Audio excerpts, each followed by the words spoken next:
આ દ્રશ્યો મહારાષ્ટ્રના જલગાંવ જિલ્લાના છે, જ્યાં ભારે પવન ફૂંકાયો, જે બાદ આકાશમાંથી કરા સાથે વરસાદ વરસ્યો। પવનની ગતિ એટલી હતી કે જેના કારણે મોટું નુકસાન વેઠવાનો વારો આવ્યો। ભડગાંવ અને ચાલીસગાંવ તાલુકામાં કેટલીક જગ્યાએ તોફાન અને કરા સાથે ભારે વરસાદ પડ્યો। વરસાદના કારણે કેરીના બગીચા, લીંબુ અને કેળાના બગીચાને ભારે નુકસાન થયું છે।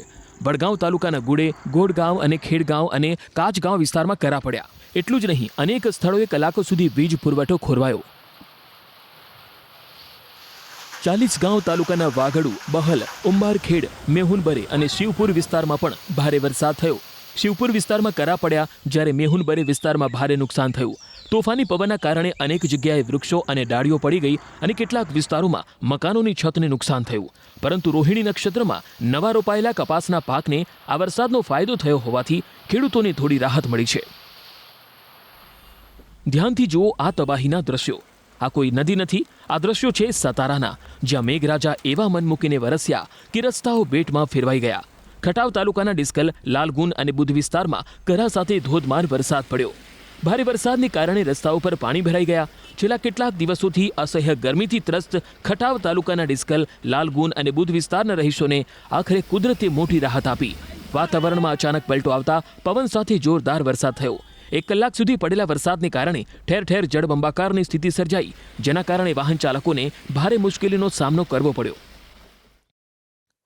આ તરફ મહારાષ્ટ્રના છત્રપતિ સંભાજીનગર જિલ્લામાં પણ વરસાદે બગડાટી બોલાવી। જિલ્લાના મોટાભાગના વિસ્તારોમાં તોફાની પવન અને વરસાદ પડ્યો। ગંગાપુર તાલુકામાં ગાજવીજ સાથે વરસાદ પડ્યો।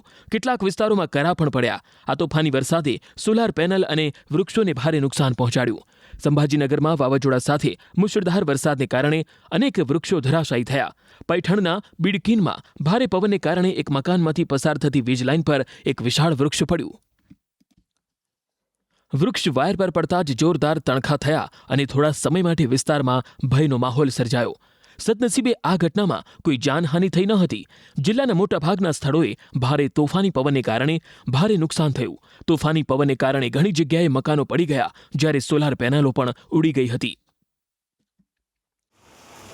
આ દ્રશ્યો તમિલનાડુના છે, જ્યાં ડિંડીગુલ જિલ્લામાં ધોધમાર વરસાદ વરસ્યો। તમિલનાડુમાં છેલ્લા 1 સપ્તાહ કરતાં વધુ સમયથી વરસાદી માહોલ જામ્યો છે। 1 કલાક સુધી અહીં ધોધમાર વરસાદ થતાં લોકોના ચહેરા ખીલી ઉઠ્યા। કાળા ડિબાંગ વાદળો સાથે એટલો વરસાદ વરસ્યો કે વિઝિબિલિટી ઘટી ગઈ। પરિણામે વાહન ચાલકોએ ધોળા દિવસે હેડલાઇટ શરૂ કરવાની ફરજ પડી। રસ્તા પર ઠેર ઠેર પાણી ફરી વળ્યા। જિલ્લાના ચનારપટ્ટી, કોસવાપટ્ટી, આરએમટીસી કોલોની, સિરુમલાઈ સહિતના વિસ્તારમાં વરસાદ નોંધાયો।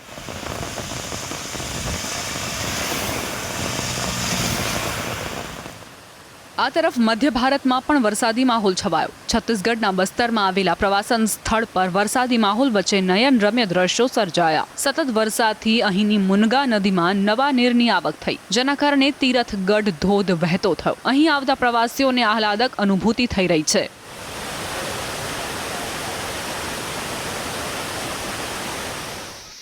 તમિલનાડુના અરિયાલુર જિલ્લામાં પણ ભારે વરસાદ વરસ્યો, જેના કારણે લોકોને કાળઝાળ ગરમીમાંથી રાહત મળી। પવનના જોરદાર સુસવાટા સાથે મેઘરાજાએ અહીં ધમાકેદાર બેટિંગ કરતા વિસ્તાર પાણી થઈ ગયો। કેટલાક નીચાણવાળા વિસ્તારમાં પાણી ભરાવાનું શરૂ થઈ ગયું। સિઝનના પહેલા જ વરસાદથી ખેડૂતોમાં ખુશીની લહેર જોવા મળી।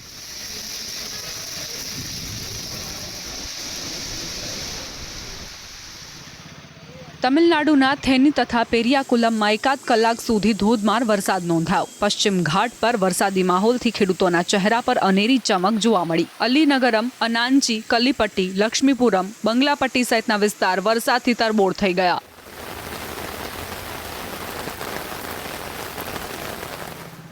તમિલનાડુના પેરમ્બલૂરમાં પણ ભારે પવન સાથે વરસાદ નોંધાયો। અસહ્ય ગરમી વચ્ચે અહીં વાદળો છવાયા અને વરસાદની શરૂઆત થઈ। પેરમ્બલૂર શહેર તથા આસપાસના વિસ્તારમાં ગાજવીજ સાથે હળવો વરસાદ નોંધાયો। કલપાડી, ચેંગુનમમાં પણ વરસાદી માહોલ જોવા મળ્યો।